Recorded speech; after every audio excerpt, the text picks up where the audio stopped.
Hello and welcome to the TMZ podcast. I'm Charlie Cotton, and today on the podcast, I'm joined by our Lothario lawyer, Derek Kaufman. On the first live show I've done. I've done these before, but never like live streaming.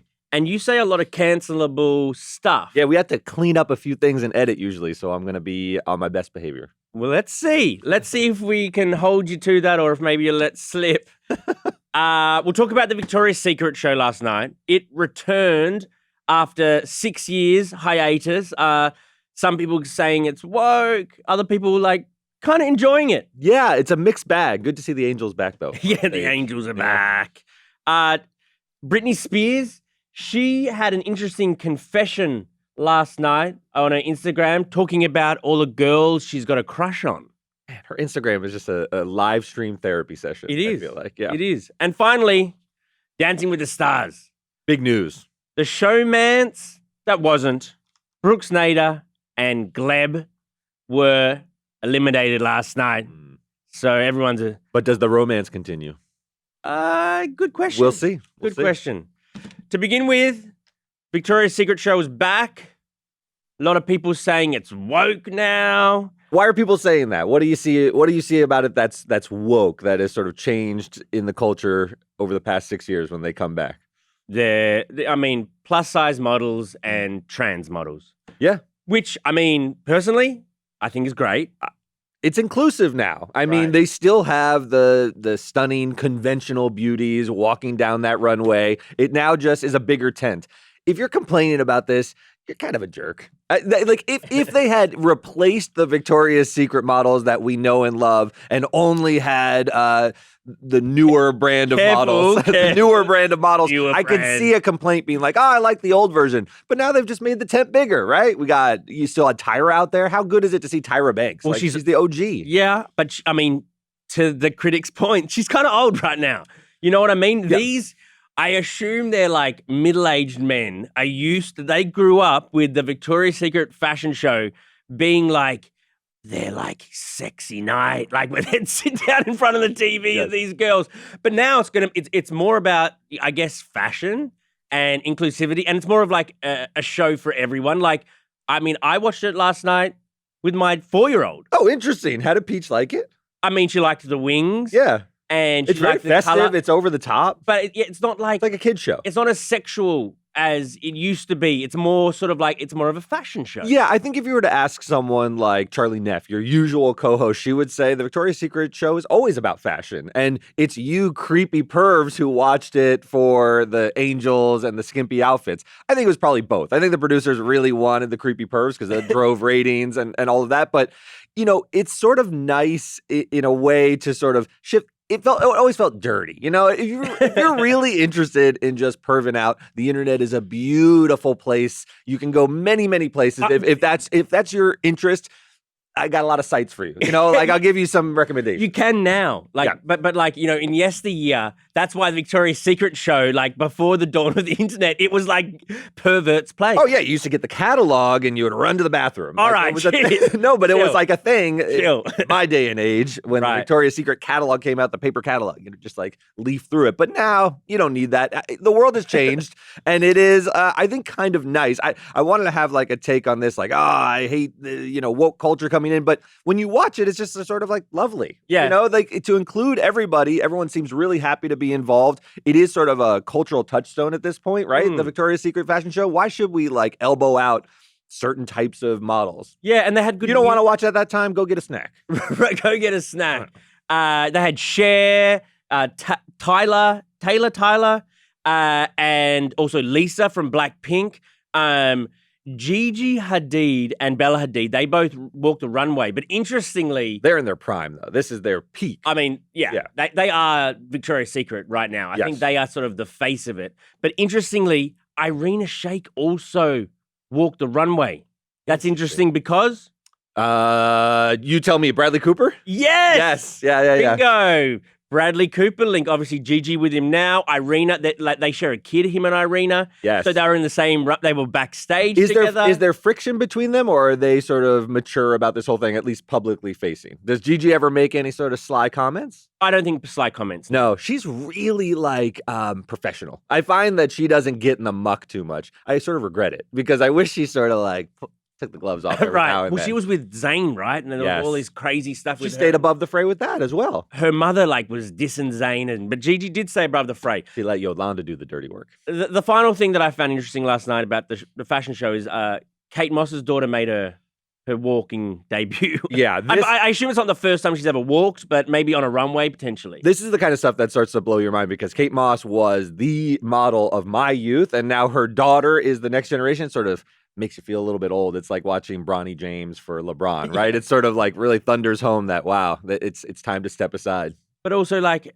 if you were a pretty girl and your mum was like a really famous model, like, why go into modeling? It's just so easy. All right, just go into modeling and people will, okay, you're Kate Moss's daughter. Yeah. Why not go into something that challenges you? You know, maybe that's what her skill set is. They are just beautiful. See, the Nepo thing bothers me in a lot of contexts, not in modeling and not in sports. She have to be beautiful. They're not going to walk her out there. She's an uggo. Like you're not going to get to play basketball unless you're talented at it. And Bronny James maybe aside, but it's like she's clearly very beautiful. Yeah, they were blessed with great bone structure. This is what she's. But anyone can do that. Well, there are so many beautiful women, Derek. I've seen you try to do that walk. It's not that easy. It's Charlie has told us before. It's pretty easy. Pick a new job, Lily Moss or Lila Moss. All right, send her to college. On to our next story. Britney Spears went on a rant on Instagram. This time it was only in text. Often her rants are, on camera. But she put up a big text rant basically talking about her girl crushes. Yes. And her girl inspirations. She says... Got a list of them, man. She's put some real thought into this. Yeah, okay, so she says this is women she genuinely admires and has crazy girl crushes on. Okay. Yeah, so it's both. She's got a crush on you and she admires you. Is it rare to have the double? No, usually you have crushes on people you admire. No. Sometimes it's either or for me. I gotta be honest. So Natalie Portman. She loves Natalie Portman because she feels like she's the coolest person she's ever met. Apparently they had a really nice meeting outside with her dog in New York. She had the same shirt on as me. There's something so childish about the way Britney sees the world. She was infatuated with Natalie Portman. By the way, I went to college with her. Harvard? Yes, and I helped her one time open her email. It was in the dawn of email, and she was having a little trouble at the computer. Oh, really? Absolutely. That used to be the play. There were little terminals, and I said, you need some help? That used to be the play at college, like helping girls use the printer in the library and stuff. That's right. You would help them with the mouse. She was fiddling a little bit. I tried to do that in a very nice and respectful way. I don't think it really went anywhere, but we were in chemistry class together. All right, so you and Britney share at least one thing in common. Yeah, but when she's like, hey, she had the same shirt as me, like to find that novel, Britney Spears is like my age. And she's so like girlish. And I think because she had that long period of the conservatorship, she's like catching up to maturity a little bit. It's funny. Camila Cabello. She likes because she's so darn pretty and makes me giggle out loud. I could see that. Girls really love Camila Cabello. I don't think I hear Cabello, I'm sorry. I thought you were supposed to be like, don't you claim to be Latino? I am. I'm Puerto Rican, but I was doing that for your benefit. Paella?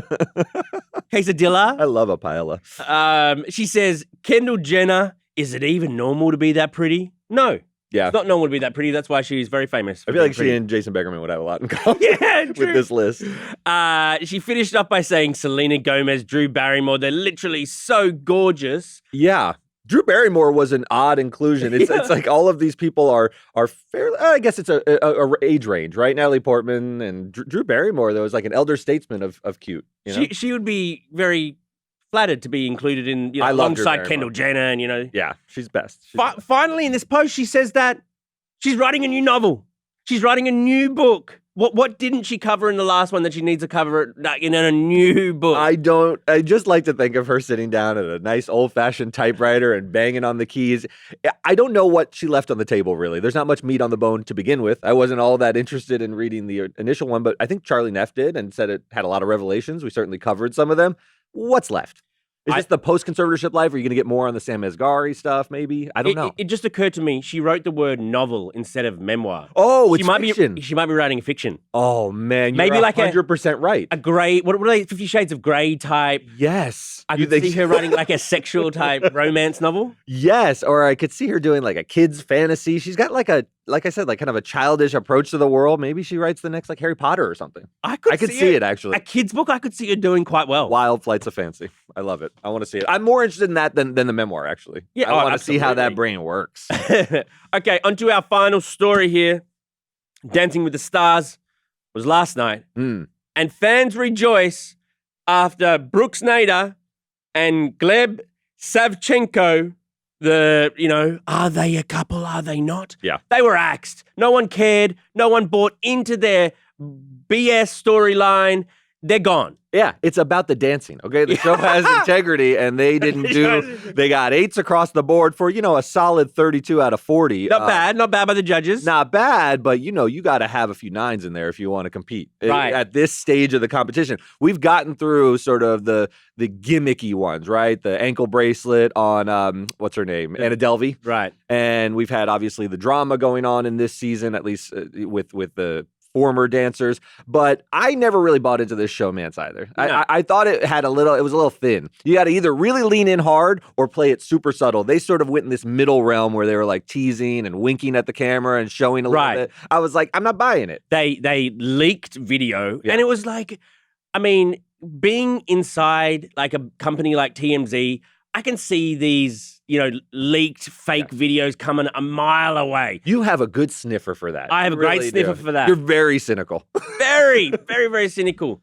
Because a lot of these are setup shots and, fake, like celebrity business runs on celebrities trying to be their own PR. Yes. So I didn't buy that. And then, I think it's in spite of the 8s across the board they got from the celebrity judges that they got eliminated, because usually 8s might get you to the next round, but the audiences hated these two so much that 8s didn't even save them. Oh, that's an interesting theory. Yes. So they had the dancing chops, but the audience was like, we don't want to watch any more of you. Go ahead if you're going to have your real romance. Let me ask you this question. Do you think they're going to have a real romance? Because he said something, I thought he overplayed it a little bit, where he's like, this has been such a fun season, really great working with Brooks. I love you. And I was like, bro, you don't love her. You've done like the foxtrot with her for 5 weeks. That's what feels forced about it, and that's why I don't think you're going to see them out in public, like, canoodling. No, people didn't buy their showmance. Yeah. And so we're going to care about their romance now. Yeah. Unless they're madly in love, and I didn't get that impression. Why continue it? Because maybe you'll get, on Daily Mail or TMZ if you go out, on a date tomorrow night. But we don't care. Here's we're over it. I want to give you one last point about this. The less cynical approach to this is, dancing really releases a lot of like hormones in your body that are similar to love. That's why we go to dance clubs, right? When you go to a dance club, sometimes you fall in love on that dance floor. And they do it in an intense period. So maybe those feelings are real, but I wouldn't call it like relationship real. It's sort of like infatuation. It's a holiday romance. Like when you go on vacation to Club Med and you meet like a cute like other girl there. You know what I mean? Yeah, but you've had holiday romances. Oh, listen, I've had a dalliance or two. Right. Only with Mary. Only with your wife. All right, let's do I want to do some questions or comments. So people have been, actually I forgot to tell everybody to leave their comments and concerns at the start, but thank you for doing it despite me not saying it, because we're going to read out some comments here about each story we did. Firstly, on the Victoria's Secret fashion show, we've got a variety of opinions. Vang1990 wants it to be back to hot, skinny angels. Lol, no need for woke models. We all miss the original fine Victoria's Secret models. Look, Vang, this is an opinion that's being expressed out there. I understand it, but you still got the fine ones. Gigi was there. This is just, like I said, go get a snack. Go get a snack if you don't want the others. On the other hand, Alana Solis said, I'm happy to see the inclusivity in the Victoria's Secret fashion show. I just wish it would happen sooner.